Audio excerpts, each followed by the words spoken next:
Hello everyone. आप सभी का हमारे चैनल पे स्वागत। इस चैनल पे अभी हम लोग परसेंटेज के टॉप 15 क्वेश्चन जो कि एसएससी के लास्ट ईयर में पूछे गए हैं उस क्वेश्चन को सॉल्व करें। तो चलिए हम लोग आगे बढ़ते हैं। आगे बढ़ने से पहले वीडियो की जानकारी के लिए आप हमें टेलीग्राम में फॉलो कर सकते हैं। टेलीग्राम का लिंक डिस्क्रिप्शन में दिया गया है।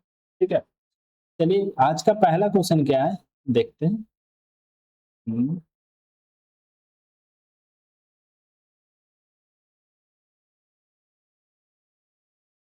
हम्म, देखिए पहला क्वेश्चन क्या बोल रहा है ना। ये एसएससी सीएचएसएल के एग्जाम में आया हुआ है। पहले यहाँ पे देख लो, सीएचएसएल के एग्जाम में 2025 का क्वेश्चन क्या बोल रहा है। एक person a person invest 35% of his income in mutual fund. एक आदमी ना अपने आय का 35% म्यूचुअल फंड में इन्वेस्ट करता है।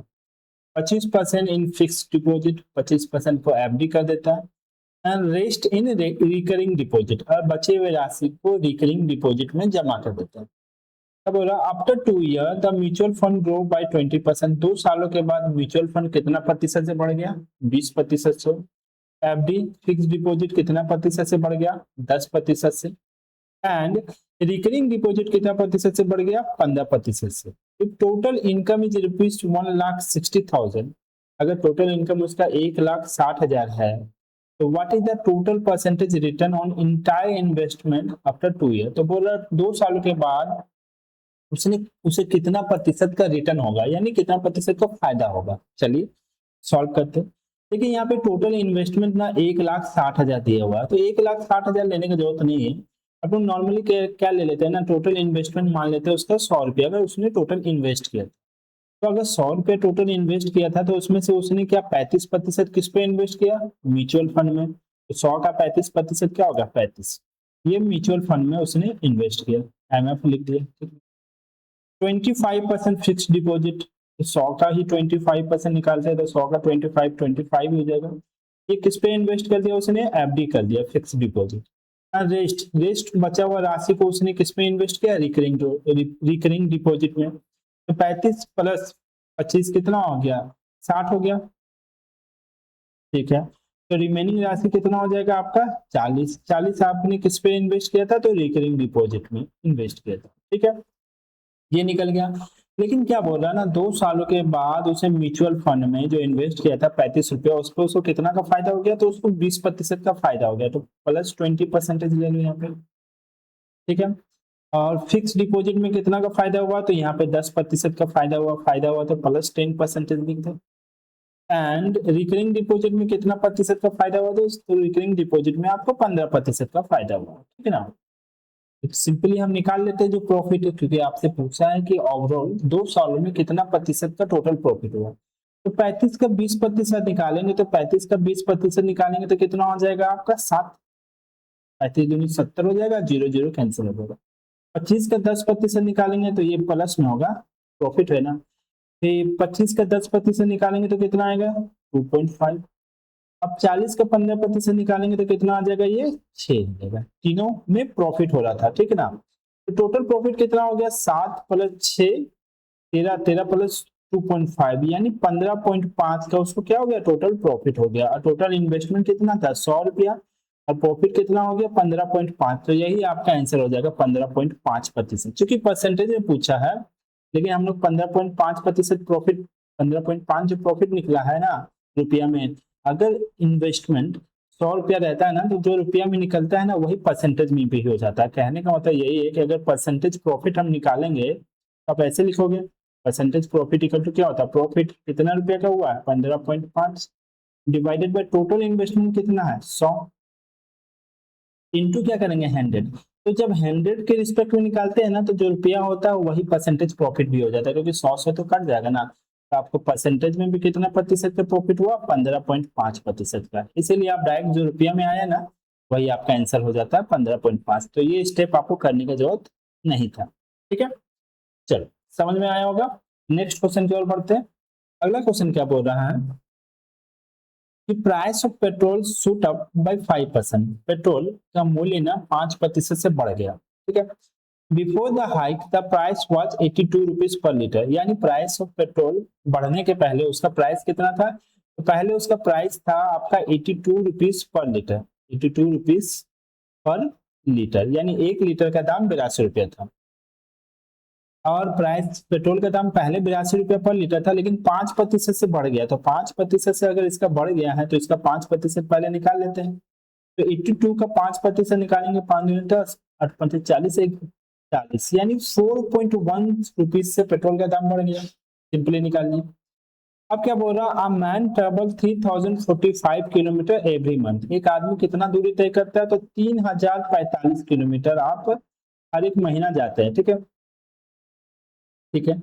And his car gives mileage of 15 kilometre पर लीटर। और क्या बोल रहा है ना, उसका कार जो माइलेज देता है ना वो 15 किलोमीटर पर लीटर, यानी 1 लीटर पे उसका कार कितना दूरी जा सकता है, 15 किलोमीटर। और आपने टोटल कितना किलोमीटर गए हैं पूरा महीना में, 3045 kilometre.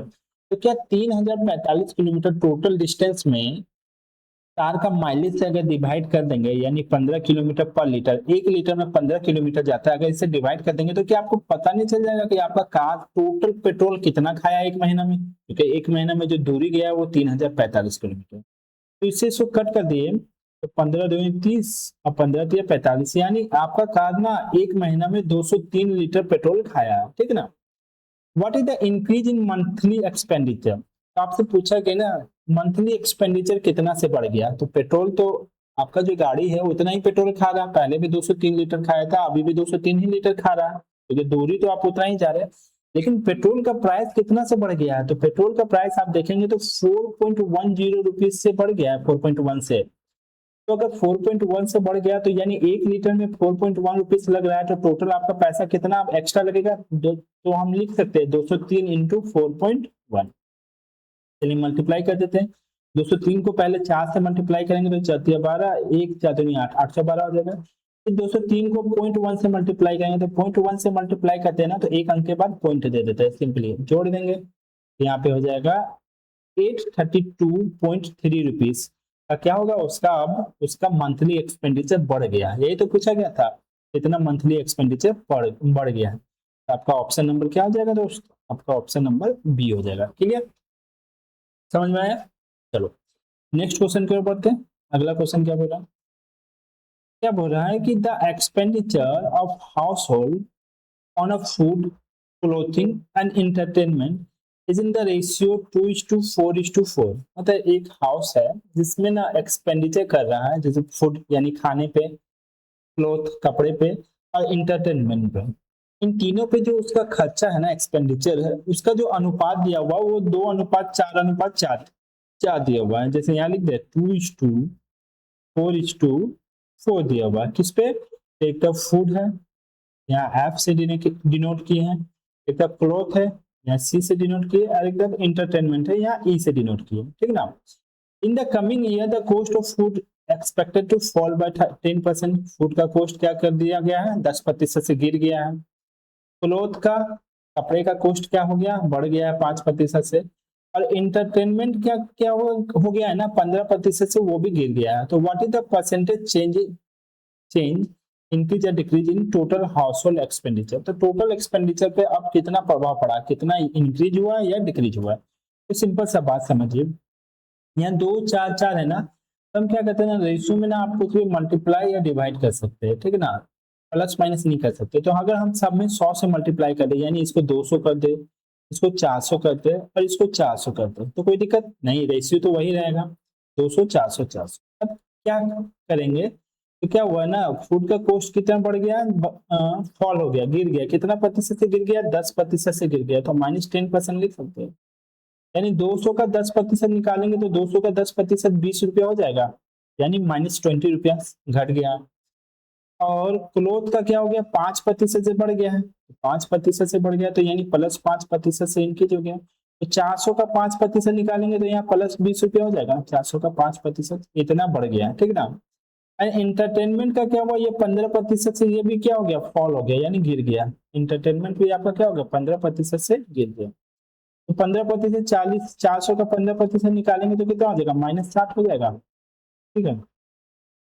And entertainment to be fall by 15%। तो टोटल कितना इंक्रीज या डिक्रीज हुआ, तो सब तीनों को अगर जोड़ेंगे तो -20 + 20, ये तो कैंसिल हो जाएगा, 0 हो जाएगा। यानी ओवरऑल टोटल देखा जाए तो टोटल 60 रुपया से कम ही हो गया है ना आपका खर्चा, खर्चा तो कम हो गया।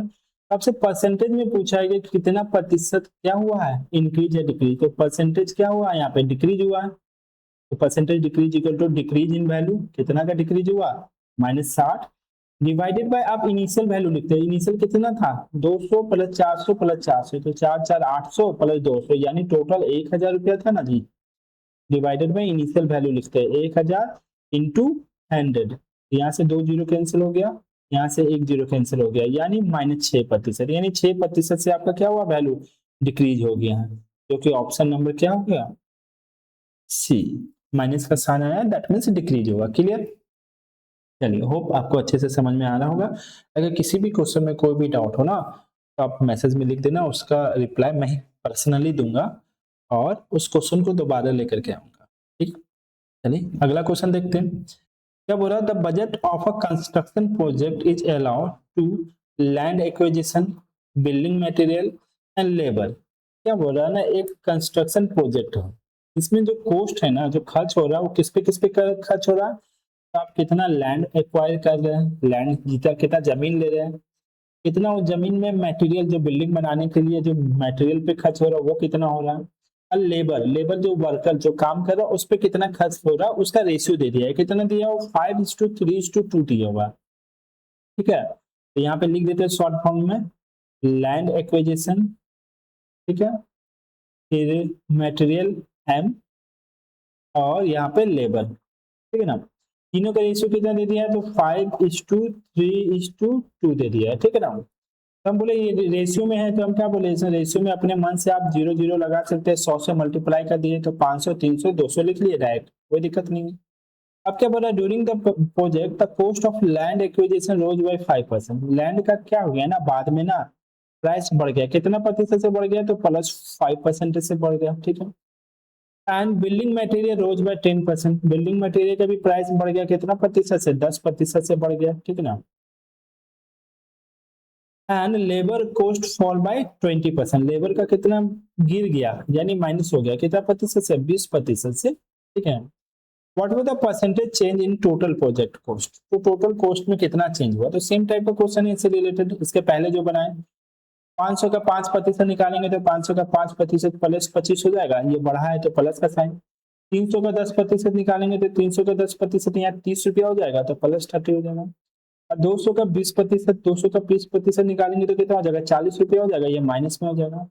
तब क्या करते हैं ना, तो यहाँ पे इन तीनों को जोड़ देते हैं, देखो 40 में से 30 माइनस हुआ -10, 25 में से -10 हुआ तो +15, यानी 15 रुपया आपका ओवरऑल क्या हो गया, इंक्रीज हुआ है, 15 रुपया खर्चा आपका क्या हो गया, बढ़ गया। लेकिन आपसे परसेंटेज में पूछा है, तो परसेंटेज में कितना क्या हुआ या इंक्रीज, तो परसेंटेज इंक्रीज इक्वल टू क्या होता है, इंक्रीज इन वैल्यू जो कि 15 रुपया हुआ, डिवाइडेड टोटल, टोटल कितना 5 3 8 2 10, यानी टोटल 1000 रुपया ना पहले खर्च हो रहा था, तो यहाँ पे नीचे में 1000 इंटू 100 कर देंगे, तो यहाँ से 2 जीरो कैंसिल हो गया, और 15 को 10 से डिवाइड करेंगे तो 1.5% से आपका क्या हो गया, इंक्रीज कर गया, इंक्रीज किया है। ठीक है, तो आपका ऑप्शन नंबर क्या हो जाएगा, सी हो जाएगा। क्लियर,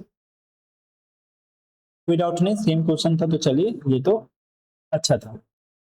नेक्स्ट क्वेश्चन में चलते, अगला क्वेश्चन क्या बोल रहा है कि हो रहा है कि इन अ कॉम्पिटिटिव एग्जाम 120 क्वेश्चन, कितना क्वेश्चन है, एक एग्जाम में 120 क्वेश्चन है। ठीक है, 120 question, there are 3 section, 3 section 120 question में, एक जनरल नॉलेज है, एक रीजनिंग है, general knowledge, reasoning and English. यहाँ पे जीके दे देते हैं, जनरल नॉलेज, यहाँ पे इंग्लिश दे देते हैं, और यहाँ पे क्या दे देते हैं, रीजनिंग दे देते हैं। ठीक है ना, जनरल नॉलेज, इंग्लिश और रीजनिंग। जनरल नॉलेज का कितना क्वेश्चन है, तो जनरल नॉलेज का टोटल 20 क्वेश्चन है, तो रीजनिंग में कितना क्वेश्चन है, तो रीजनिंग में आपका 50 क्वेश्चन है, एंड इंग्लिश में कितना क्वेश्चन है, तो इंग्लिश में भी 50 क्वेश्चन है। ठीक ना, क्या बोल रहा है, एक कैंडिडेट ने आंसर दिया 70% जनरल नॉलेज का, तो जनरल नॉलेज में ना 70% का वो आंसर दे दिया, तो 20 का 70% कितना हो जाएगा, तो 20 का 70% निकालेंगे, यानी 14 क्वेश्चन का उसने आंसर दे दिया। 50% रीजनिंग में आंसर दे दिया, रीजनिंग 50 का 50% निकालेंगे तो कितना हो जाएगा, 25 क्वेश्चन का उसने आंसर दे दिया। फिर और इंग्लिश में कितना दे दिया, 30% इंग्लिश में दिया है उसने आंसर, तो 30% अगर इंग्लिश में दे दिया है, यहाँ इसका 30% निकालेंगे तो 50 का 30% कितना हो जाएगा, यहाँ पे 15 क्वेश्चन का आंसर दे दिया। यानी उसने टोटल कितना दिया, तो 14 प्लस 15 प्लस 25, 25 प्लस 15 कितना हो गया, 40, 50 और 54, यानी टोटल उसने 54 नंबर का आंसर दिया। यानी 54 नंबर वो टोटल लाया, किसमें, 120 में से, ठीक है। अब 54 नंबर लाया तो क्या बोला गया है, if the minimum passing score is 60%, minimum pass होने के लिए कितना चाहिए भाई, तो आपको मिनिमम पास होने के लिए आपको 60% चाहिए, लेकिन आपने 120 में अभी 54 ही नंबर लाया है। बोला how many more question did the candidate need to answer correctly, उसको और कितना क्वेश्चन सही करना पड़ेगा। तो पहली बात तो 120 क्वेश्चन टोटल था, उसमें उसको 60% लाना है, तो 120 का 60% कितना होता है, तो 120 का 60% निकालेंगे तो 72, यानी उसको 72 क्वेश्चन को सही करना था। अभी तक उसने कितना टोटल सही किया है, 54, तो और कितना क्वेश्चन सही करना पड़ेगा, तो 72 में से आप अगर 54 माइनस करेंगे तो 18 आ जाएगा, यानी 18 क्वेश्चन अभी उसे और सही करना है, जो कि आपका ऑप्शन नंबर सी था, ठीक है। ये सीजीएल में आया है 2025 में शिफ्ट 3 में 15 तारीख को, ठीक है। चलो अच्छा क्वेश्चन है, ये सब नॉर्मल है, अच्छा। चलिए नेक्स्ट क्वेश्चन देखें, क्या बोल रहा है कि एक एम्प्लॉय कंट्रीब्यूट करता है 20% of their salary in charity, एक एम्प्लॉय है जो अपना सैलरी का ना 20% चैरिटी में दान कर देता है, ठीक है ना। फ्रॉम द रिमेनिंग अमाउंट, अब बचे हुए राशि में से 40% एलोकेटेड टू इन्वेस्टमेंट, जो बचा हुआ राशि ना उसमें से 40% क्या कर देता है, इन्वेस्टमेंट कर देता है, ठीक है ना। The rest is divided for education and travel, और जो बचा हुआ राशि है रेस्ट, उसको किस पे डिवाइड करता है, तो एजुकेशन में और ट्रैवल में खर्च कर, इन द रेशियो 7:5, किस रेशियो में, 7:5 में। If the expense on travel is 6000, अगर उसका ट्रैवल पे जो एक्सपेंस है वो 6000 रुपया है, तो what is the employee total salary, तो उस एम्प्लॉय का टोटल सैलरी क्या था। तो लेफ्ट कर लेते हैं, टोटल सैलरी एक समय के लिए कितना रुपया था, 100 रुपया था। 100 रुपया में से उसने क्या किया, चैरिटी में डोनेट कर दिया, कितना, 20%, तो 100 का 20% तो कितना होगा, 20, तो 20 रुपया डोनेट कर दिए। और रिमेनिंग बोला है ना, तो 100 में 20 माइनस करेंगे तो अब बचा कितना राशि, 80। रिमेनिंग में से क्या बोला है ना, 40% एलोकेटेड टू द इन्वेस्टमेंट, 80 का 40% निकालेंगे, तो 80 का 40% निकालना है, तो 32 रुपया किस में कर दिया, इन्वेस्टमेंट कर दिया है, ठीक है ना, इन्वेस्टमेंट। एंड द रेस्ट, फिर से 80 में से 32 माइनस कर देंगे तो आपका कितना हो जाएगा, 4×3=7, यानी 48 रुपीज बचा हुआ। और investment and the rest is divided for education and travel, यानी जो बचा हुआ राशि है 48, इसको दो पार्ट में डिवाइड कर दिया, एक एजुकेशन में एंड एक ट्रैवल में, एक एजुकेशन में उसने खर्च कर दिया और एक ट्रैवल में खर्च कर दिया, ठीक है ना। एजुकेशन एंड ट्रैवल में कितना कितना खर्च किया है, तो ये भाई 7:5 के रेशियो में खर्च किया, यहाँ पे 7 रुपया है तो यहाँ पे 5 रुपया है, ठीक है ना, 7:5 के अनुपात में खर्च किया है, ठीक है। तो भाई 7:5 में खर्च किया है ये 48 रुपया, तो 7 और 5 कितना हुआ है, 12, तो 12 इक्वल तो 48 लिख सकते हैं, क्योंकि यही 48 रुपया तो इसमें खर्च किया है, तो रेशियो में दिया था, तो 1 का वैल्यू कितना होगा, 4, 7 का वैल्यू कितना हो जाएगा, 28 रुपया हो जाएगा, 5 का वैल्यू कितना हो जाएगा, 5 के 20 रुपया हो जाएगा, ठीक है ना। लेकिन क्या बोल रहा है ना, वो जो ट्रैवल पे खर्च किया वो 6000 रुपया है, ट्रैवल पे आपने कितना निकाला है, 20 रुपया, तो 20 का वैल्यू आप डायरेक्टली 6000 नहीं लिख सकते दोस्त, तो 20 का वैल्यू 6000 है, तो एक का वैल्यू कितना हो जाएगा, 6000 बटा 20 करेंगे तो यहाँ पे 300 हो जाएगा। तो आपसे पूछा है एम्प्लॉय टोटल सैलरी कितना था, एम्प्लॉय का टोटल सैलरी कितना था, 100, तो 100 का वैल्यू क्या होगा, तो 300 में 100 से मल्टीप्लाई कर देंगे तो 30,000 नहीं हो जाएगा, क्योंकि आपका ऑप्शन नंबर कितना हो गया, बी हो गया, ठीक है। क्लियर, कोई दिक्कत नहीं हुआ होगा। चलो नेक्स्ट क्वेश्चन की ओर बढ़ते हैं। अगला क्वेश्चन क्या बोल रहा है, in a city the current number of literate people is 25,000, एक सिटी है ना जिसमें पढ़े लिखे लोगों की संख्या कितना है, 25,000 है, लिटरेट पीपुल की जनसंख्या 25,000 है। If the number of literate male decrease by 5%, अगर लिटरेट मेल, तो अब टोटल 25,000 है, तो इसमें से कुछ मेल होंगे और कुछ फीमेल होंगे, ठीक है ना। तो literate male decrease by 5%, male कितना प्रतिशत से डिक्रीज कर दिया, तो -5% से डिक्रीज कर दिया, ठीक है ना। Number of literate female increase by 10%, literate female कितना प्रतिशत से इंक्रीज कर गया, 10% से इंक्रीज कर दिया, ठीक है ना। If total literate population become 25,250, पहले तो 25,000 था, अब 25,000 से बढ़ के 25,250 हो गया, यानी कितना इंक्रीज कर गया, 250 से आपका इंक्रीज कर गया। तो what is the present number of literate male in the city, तो मेल जो है लिटरेट मेल वो कितना है सिटी में, ये बताना है। तो देखो इसको ना दो तरीके से बना सकते हैं, एक एलिगेशन, इसमें सबसे शॉर्टेस्ट होगा, एक और नॉर्मल बेसिक से बना सकते हैं। तो चलो ना हम लोग ना एलिगेशन से बनाते हैं। देखिए एलिगेशन भी बड़ा सिंपल सा है अप्रोच। देखो देखो टोटल पॉपुलेशन तो 25,000 था, तो मेल कितना प्रतिशत से डिक्रीज किया, 5% से। फीमेल कितना प्रतिशत से इंक्रीज किया, 10%। तो एलिगेशन में क्या करते हैं, एक तरफ मेल लिखे एक तरफ फीमेल लिखे, और 3 पार्ट होता है। अब बीच बीच में हम लोग क्या लिखते हैं ना एलिगेशन में, हमेशा ओवरऑल यानी टोटल। देखो टोटल तो 2500 था ना, 2500 में से कितना इंक्रीज किया, 250। यहाँ मेल कितना डिक्रीज किया, फीमेल कितना इंक्रीज किया, डिक्रीज और इंक्रीज परसेंटेज फॉर्म में लिखा हुआ है मेल और फीमेल का। तो टोटल भी हम लोग परसेंटेज के फॉर्म में लिखेंगे। तो 25,000 में से 250 इंक्रीज किया, तो 250 कितना प्रतिशत है 25,000 का, 1% है। चलो निकाल के देख लेते हैं, 250 डिवाइडेड बाय 25,000 इंटू 100। जब जीरो जीरो कट गया यहाँ से, ये एक जीरो भी कट गया, तो ये कितना पूरा कंप्लीटली कट गया, तो 1%, यानी बीच में हम लोग क्या लिखते हैं, एक लिखते हैं। ठीक, ये 3 पार्ट का जरूरत पड़ता है एलिगेशन में। अब एलिगेशन में करते क्या है, तो ये दोनों का डिफरेंस इधर लिखते हैं और इन दोनों का डिफरेंस हम इधर लिखते हैं, ठीक ना। तो देखो 10 में से 1 माइनस करेंगे तो यहाँ 9 आ जाएगा, 5 में से ये 1 माइनस करेंगे तो यहाँ पे कितना आ जाएगा, 6 आ जाएगा, क्योंकि माइनस करेंगे तो माइनस माइनस प्लस हो जाता है। तो रेशियो में कितना हो गया, तो 3:2 हो गया। ये 3:2 क्या 2 जो आया ना, ये पॉपुलेशन का रेशियो आया, इधर मेल था तो ये मेल हो गया, ये फीमेल, तो मेल और फीमेल का रेशियो कितना हो गया, 3:2। और 3 और 2 मिलाएंगे तो कितना हो जाएगा, 5, और मेल और फीमेल मिला के टोटल पॉपुलेशन होगा। टोटल पॉपुलेशन कितना था आपका, 25,000 था। तो 5 का वैल्यू आपने क्या लिख दिया, 25,000 लिख दिया। तो 1 का वैल्यू कितना हो गया, 25,000 डिवाइडेड बाय 5, तो यहाँ पे कितना हो गया, 5,000। तो आपसे क्या पूछा गया था, नंबर ऑफ लिटरेट मेल, तो मेल रेशियो में कितना है, 3, तो 3 का वैल्यू निकालेंगे तो 5 दिया 15,000 हो जाएगा। क्लियर है, तो मेल का पॉपुलेशन कितना है, 15,000, जो कि आपका ऑप्शन नंबर सी हो गया। क्लियर है, समझ में आया। एक ऐसे बना सकते हैं, और भी तरीका है, परसेंटेज एक एक्स भी लेकर के बना सकते हैं, लेकिन ये अप्रोच आपका सबसे बेस्ट है, शॉर्टेस्ट अप्रोच है। ठीक है, चलो नेक्स्ट क्वेश्चन की ओर बढ़े। देखिए क्या बोला, the price of product is decrease by x% and then increase by x%। Product का प्राइस ना एक बार डिक्रीज कर रहा है, एक बार इंक्रीज कर रहा है। ठीक है, तो लगातार ना एक बार डिक्रीज कर रहा है, एक बार इंक्रीज कर रहा है। जब भी इंक्रीज या डिक्रीज करता है या डिक्रीज या इंक्रीज करता है तो हम लोग सक्सेसिव लगा देते हैं, ठीक है ना। द फाइनल प्राइस बिकम कितना हो गया, 10% लेस हो गया देन द ओरिजिनल। अब फाइनली कितना प्रतिशत का डिक्रीज हो गया, प्रोसेस 2 प्रोसेस होने के बाद, एक बार डिक्रीज हुआ फिर एक बार इंक्रीज हुआ, तो फाइनली कितना डिक्रीज हो गया, 10% लेस हो गया। तो what is the value of x, तो इसको ना डायरेक्ट सॉल्व कर सकते हैं। अगर आप सक्सेसिव बढ़े होंगे और सेम प्रतिशत वैल्यू से एक बार इंक्रीज हो रहा है और एक बार डिक्रीज हो रहा है, तो डायरेक्टली जो फाइनल रिजल्ट आता है ना वो -x² बटा 100 आता है।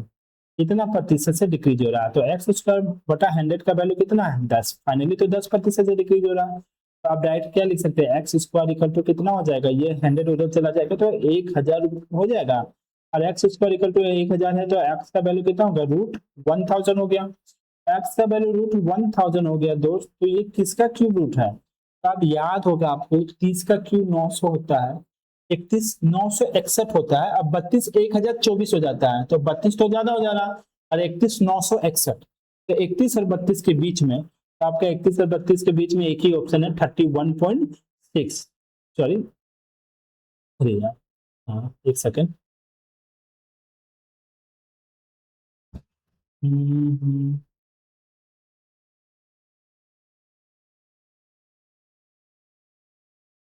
31.6, तो आपका ये आंसर हो गया, ठीक है ना। एक्स का वैल्यू कितना हो जाएगा, 31.6, क्योंकि ये 31 के स्क्वायर 961 और 32 के स्क्वायर 1024, उन दोनों के बीच में तो 31.6 ही आ रहा है, ठीक है ना, उसके अप्रोक्स ही आएगा। चलो नेक्स्ट क्वेश्चन, अच्छा ये आया कैसे, तो ये तो डायरेक्ट आप अप्रोच याद रख सकते हैं, अदरवाइज ये होता कैसे है, तो सिंपल सा बात है, सक्सेसिव का फॉर्मूला जानते होंगे, क्या होता है, x plus y plus x into y divided by 100 होता है। अब सिंपली बात समझो, एक बार कितना हो रहा है, डिक्रीज कर रहा है x% से, एक बार इंक्रीज कर रहा है x% से, और प्लस माइनस क्या हो जाता है, minus x into x, x square बटा 100। तो बताओ ये प्लस एक्स माइनस एक्स तो कैंसिल ही हो जाएगा, तो आपका रिजल्टेंट तो यही बचा होगा ना। तो ये वैल्यू अगर आपको डायरेक्ट याद है कि सेम प्रतिशत से इंक्रीज हो रहा है, सेम प्रतिशत से डिक्रीज हो रहा है, तो डायरेक्ट आप क्या लिखेंगे, माइनस एक्स स्क्वायर अपॉन 100 लिखेंगे। क्लियर।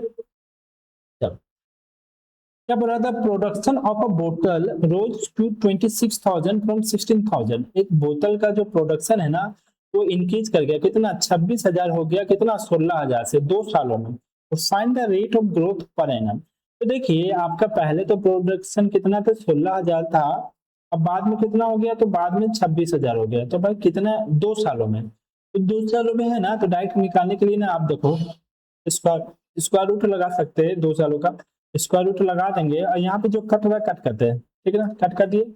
अब ये स्क्वायर रूट लगाया तो 16 किसका स्क्वायर रूट है, तो 4 का। और 26 किसका है, तो भाई आप 26 तो 5 का स्क्वायर तो 25 होता है।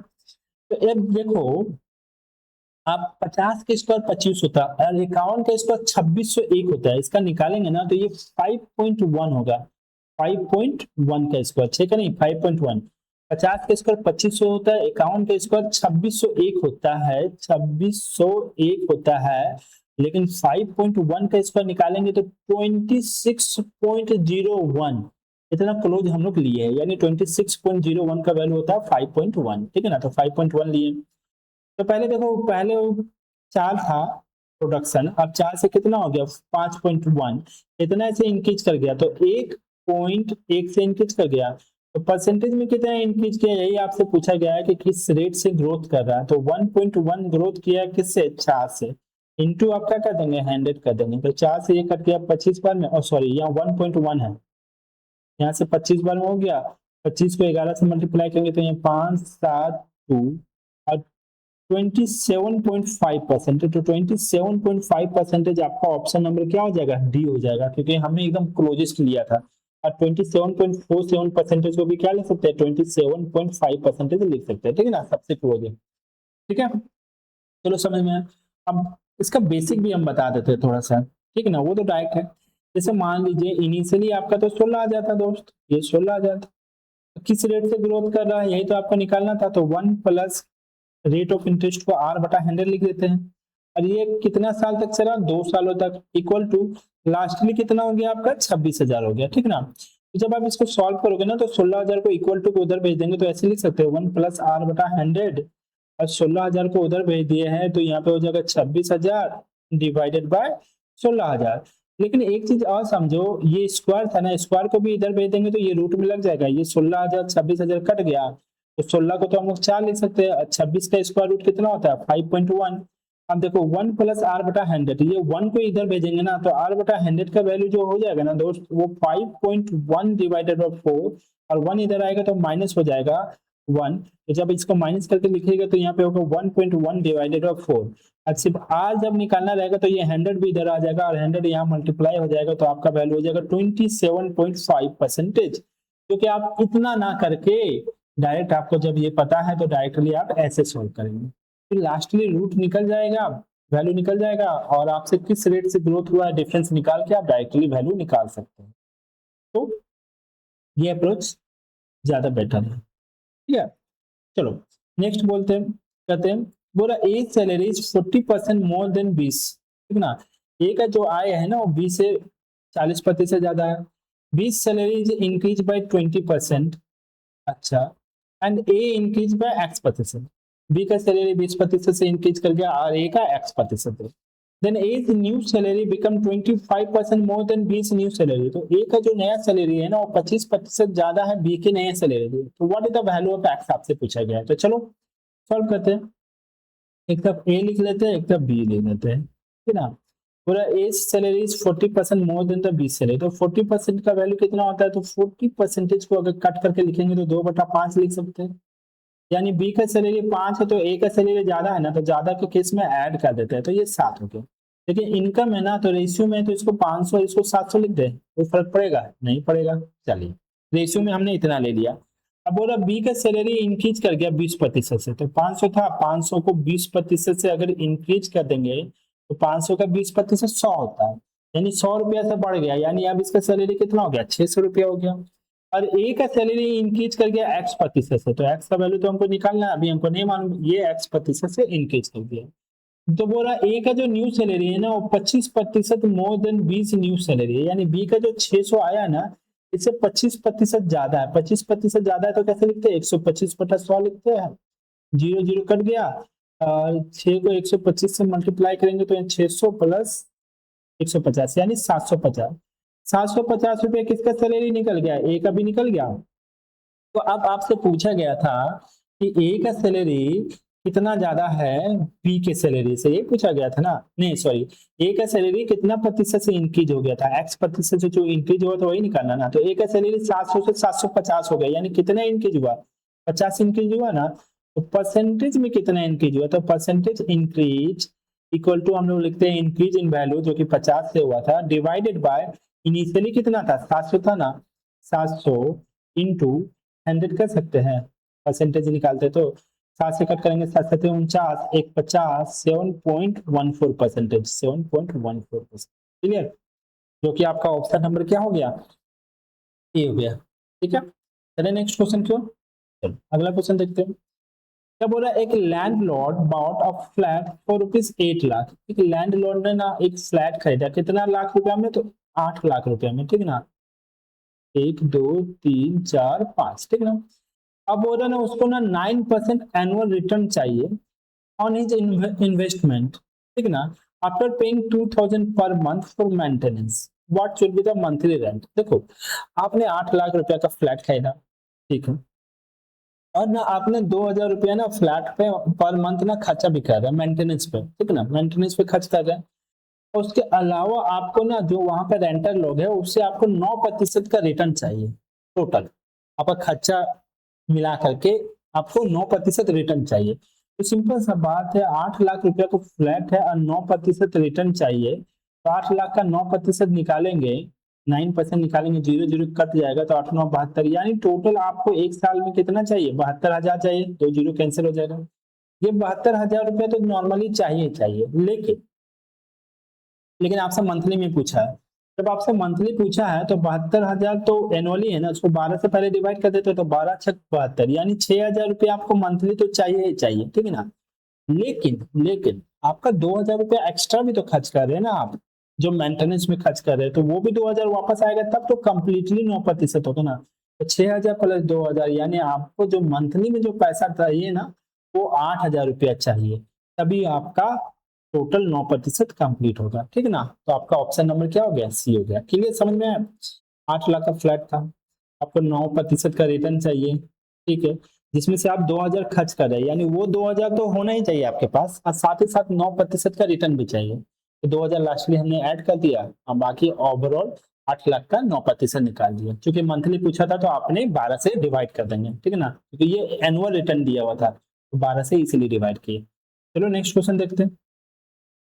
नेक्स्ट क्वेश्चन क्या बोल रहा है कि एक टाउन है जिसका प्रेजेंट पॉपुलेशन 2,40,000 है, ठीक है, एक टाउन का प्रेजेंट पॉपुलेशन 2,40,000 है और every year the population increase by birth rate 12% and death rate 7%।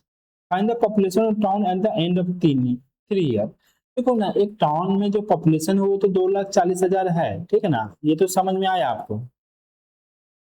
लेकिन क्या हो रहा है ना, एक टाउन में हर एक साल कुछ लोग जन्म ले रहे हैं, कुछ लोग मर रहे हैं, तो जन्म लेने वाले ने नया बेबी का जो जन्म हो रहा है बच्चों का, वो कितने किस प्रतिशत से जन्म हो रहा है, 12% से। और जो लोग सेम टाइम में उसी वक्त जैसे जन्म ले रहे हैं, कुछ लोग मर रहे हैं, तो मरने वाले लोगों का रेट क्या है, 7%। तो अगर 12% लोग जन्म ले रहे हैं, 7% लोग मर रहे हैं, तो ओवरऑल कितना प्रतिशत का इफेक्ट पड़ रहा है, कितना प्रतिशत से इंक्रीज हो रहा है, 5% से इंक्रीज हो रहा है, यानी एक साल में 12% जन्मे, 7% मरे, तो ओवरऑल क्या है, ओवरऑल आपका 5% से पॉपुलेशन क्या हो रहा है, बढ़ रहा है। और ये प्रक्रिया कितने सालों तक चला, 3 सालों तक, तो 3 सालों के बाद आपका पॉपुलेशन कितना हो जाएगा ये पूछा गया है। तो सिंपली आप 2,40,000 इंटू 5% से तो पॉपुलेशन ओवरऑल पड़ रहा है ना, तो 105/100, 105/100, 105/100 लिख सकते हैं। लेकिन 105/100 जो लिखते हैं, इसको भी अगर कट करके लिखेंगे ना तो 21/20 लिख सकते हैं। डायरेक्टली हम यहाँ पर 21/20 पहला साल इंक्रीज हुआ, फिर 21/20 दूसरा साल इंक्रीज हुआ, फिर 21/20 तीसरा साल इंक्रीज हुआ, इस तरह से लिख दे। अब इसको सॉल्व कर देते हैं, आपका आंसर आ जाएगा। ठीक है, चलिए तो कट करेंगे। यहाँ पे देखिए, तो यहाँ पे 3 जीरो है, 1 2 3, तो पहले ये 3 जीरो तो कैंसिल हो गया, फिर 2 4 8, 8 से 24 को कट करेंगे, आते हैं 24, यानी 30 बार में कट हो गया। 21 21 21, 21 का क्यूब कितना होता है, तो 9261 होता है, इंटू 30 से मल्टीप्लाई कर देते हैं, तो आपका टोटल पॉपुलेशन 3 6 18 3 6 7 9 27 277830, जो कि आपका ऑप्शन नंबर क्या है, सी है। क्लियर है, समझ में आया? अच्छा क्वेश्चन है, ठीक है। चलो नेक्स्ट क्वेश्चन की ओर बढ़ते हैं। अगला क्वेश्चन क्या बोल रहा है कि एज 20% मोर देन बी। ए का जो वैल्यू है ना, वो 20% ज्यादा है बी से। ठीक है, B 30% more than C, B 30% ज्यादा है सी से, and C is 10% more than percent less than D, C 10% less है डी से, और D is 30% less than E, और डी क्या है, 30% लेस है ई से। बोला by how much percentage A is more और लेस देन ई, बोल रहा है ए ई से कितना प्रतिशत ज्यादा या कम है। तो देखो सब सीक्वेंस में आपका दिया हुआ है, ए सब रिलेटेड भी है, तो आप नॉर्मली सॉल्व कर सकते हैं, ए बी सी डी और ई। देखो ए बी से कनेक्टेड है, बी सी से कनेक्टेड है, सी डी से कनेक्टेड है, और डी ई से कनेक्टेड है, सब सीक्वेंस में है। अब तो हम लास्ट से शुरू करते हैं। देखो D is 30% less than E, D जो है ना ई से ना 30% कम है, तो ई को अगर 100 मानेंगे तो डी 30% कम है, तो ये कितना हो जाएगा, 70 हो जाएगा। चलो यहाँ तक ठीक है, क्लियर।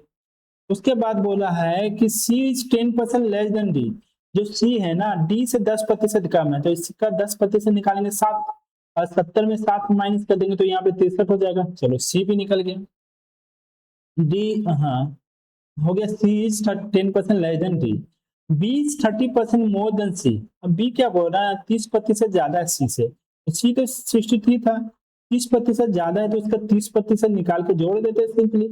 30% निकालेंगे तो 0 0 कट गया, यहाँ पे 3 3 9, 6 3 18, 18.9 ऐड कर देंगे तो यहाँ 9 हो जाएगा, और 8 3 11, 1 7 8, यानी ये 81.9 हो गया।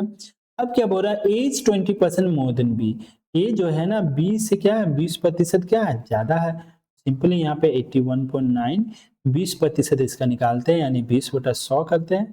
ठीक है, 1 0 1 0 कैंसिल हो गया, 9 दूनी 18, 2 1 3, 8 दूनी 16।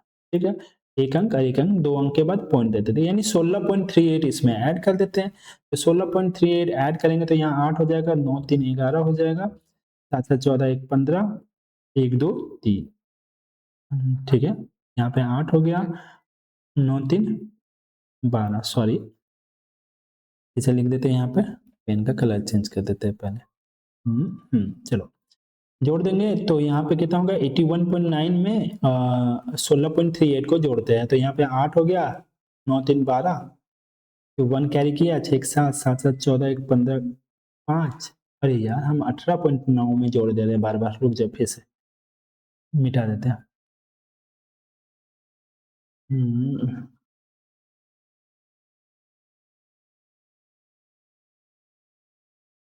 ठीक है, 81.9, यहाँ पे 81.9 जोड़ दो, यहाँ पे 8 9 3 12 6 8 8 1 9, 98.28 से डायरेक्टली आ गया आपका 98.28। ए का वैल्यू 98.28 आ गया, तो बोला है ना कि how much percentage A is more और लेस देन ई, तो ई से कितना प्रतिशत ज्यादा है या कम है। तो देखो ई से तो कम है, और कितना कम है तो डायरेक्टली आप निकाल देंगे तो वही परसेंटेज में हो जाएगा। तो 100 में माइनस करेंगे तो यहाँ पे कितना हो जाएगा, 2 7 2 9 8 का 1.72% क्या है, लेस है, तो जो कि आपका ऑप्शन नंबर क्या आ जाएगा, ये आ जाएगा। क्लियर है, चलो ठीक है, समझ में आया। चलो नेक्स्ट क्वेश्चन में चलते हैं। अगला क्वेश्चन क्या बोल रहा है, क्या बोल रहा है, एक वेंडर करता है sell shirt for ₹500 each. Shirt को कितना में सेल कर रहा है, तो शर्ट को 500 ईच में वो सेल कर रहा है। ठीक है, एंड अर्न 2% कमीशन, अगर शर्ट को 500 में सेल कर रहा है तो उस पर उसको 2% का कमीशन मिलता है। ठीक ना, एंड टाई, और टाई को भी बेच रहा है, और टाई को जब बेच रहा है ना ₹150 ईच, लेकिन 150 रुपया में सारे टाई को बेच रहा है विद 12% कमीशन। कितना प्रतिशत का कमीशन मिल रहा है उसको? 12% का कमीशन मिल रहा है, ठीक ना। If you sell 3 shirt and 4 ties per day, यानी एक दिन में 3 गो शर्ट बेचता है, 4 गो टाई बेचता है, what will be his total commission earn in 30 days. तो देखो शर्ट बेच रहा है 500 रुपया का, उसमें 2% का कमीशन मिल रहा है, तो 500 का 2% निकालेंगे यानी 10 रुपया उसको मिल रहा है। अब देखो यहाँ पे टाई बेच रहा है 150 रुपया का, उसमें 12% का कमीशन मिल रहा है, तो 150 का 12% निकालेंगे तो कितना हो जाएगा? 12 पंचे 60, 6 और 12 6 18, 18 रुपया उसको एक एक शर्ट एक टाई पे कमीशन मिल रहा है। लेकिन वो कितना शर्ट बेच रहा है? तो ही सेल 3 शर्ट, तो एक दिन में वो 3 गो शर्ट बेच रहा है, कितना टाई बेच रहा है? 4 गो टाई बेच रहा है, तो 3 शर्ट बेच रहा है, तो टोटल एक दिन में उसको 30 रुपया इधर शर्ट से मिल रहा है, 18 चौके 72 रुपया उसको टाई से मिल रहा है, तो टोटल कितना मिल गया? 7 3 10, यानी टोटल वो एक दिन में कितना रुपया कमा रहा है? 102 रुपया कमा रहा है। लेकिन आपसे एक दिन का नहीं पूछा गया, आपसे बोला पूरा 30 दिन में उसको टोटल कितना कमाया होगा, तो 30 से मल्टीप्लाई कर देंगे, 0603, यानी 3060 रुपया का कमाई वो एक महीना यानी 30 दिन में लगभग कर रहा है, ठीक है। तो चलिए आज यहीं पे छोड़ते हैं, मिलते हैं नेक्स्ट क्लास में प्रीवियस ईयर क्वेश्चंस के साथ, ठीक है ना। सेम टाइप के क्वेश्चन, अच्छे से क्वेश्चन को लेकर के आएंगे, और वीडियो की जानकारी के लिए आप हमें टेलीग्राम में फॉलो कर सकते हैं। साथ ही साथ हम लोग फाउंडेशन कंप्लीट मैथ्स भी पढ़ाया जा रहा है इस चैनल पे, तो यदि आप एकदम स्टार्टिंग से पढ़ना चाहते हैं तो वो भी आप देख सकते हैं, ऑलरेडी वो चल रहा है क्लास, वो भी सप्ताह में 3 दिन चलता है, ये भी सप्ताह में 3 दिन लेकर के आएंगे, 3 से 4 दिन वो चलता है, इसको भी 2-3 दिन लाने का आप कोशिश कर रहे हैं, ठीक है। तो चलिए मिलते हैं नेक्स्ट क्लास में, तब तक के लिए take care and bye bye.